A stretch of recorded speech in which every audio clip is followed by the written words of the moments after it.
So my name is Sian and I go to Loreto. My name's Maria and I also go to Loreto. We had seen other girls from our school come here in the past, and so the school offered for us to take up dance at Bradfield.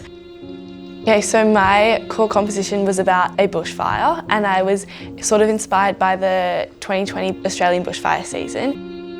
So within my core composition, I tried to sort of explore the narrative and the development of a bushfire. So I did that through 3 distinct phrases. So the first phrase was ignition. Within that, I had the sort of motif of little embers, little flickers.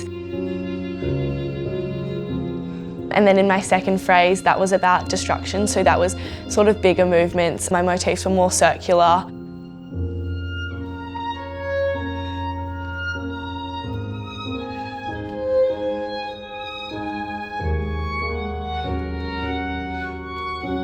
And then in my third phrase, called renewal, that was about hope and then rebirth and regrowth after the bushfire.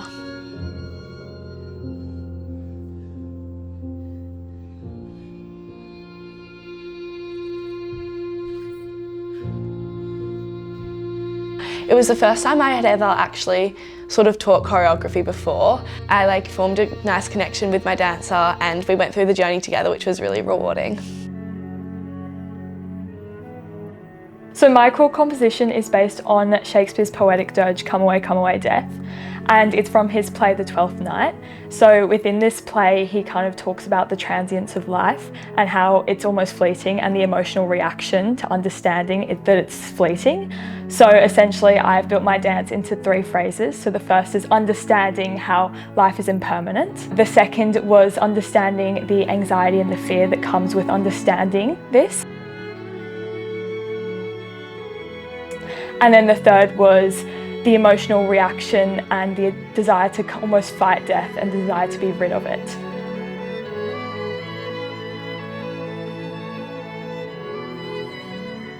My main motif was the cross motif. So in traditional ballets, the crossing of one's arms establishes this idea of death and its evocation upon a person.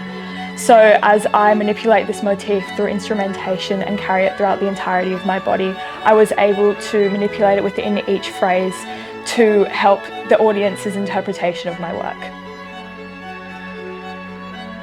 I really wanted a piece that kind of established this idea for my concept, so I wanted to grow in the instruments, the use of instruments to establish my ideas personally. So I was going through all these playlists to find the perfect piece of music, essentially. I didn't think that choreographing itself would be that challenging. There were many times when I was in the studio and I was I actually can't choreograph anymore today. It requires a lot of creativity and a lot of thinking, and sometimes I just couldn't do it. But sometimes you'd get into the studio and you'd be on a roll and continue. I know a lot of times we were also working together to help generate different movement. Yeah, so we'd sit down sort of at the end of each class and show each other what we'd done, and then we'd give each other feedback and critiques, as well as Janet, which I think definitely helped in the whole process of it all. So when we saw the nomination, it was definitely really rewarding because we put lots of time into this. Yeah, we're really happy. Especially because dance has been quite a big part of both of our lives. Yeah. So it's quite special. Yeah, I think it's good also because it's not even just a HSC subject for us, it's something we've been doing over the course of more than a decade essentially. So I think it's really rewarding to see we've got in for that.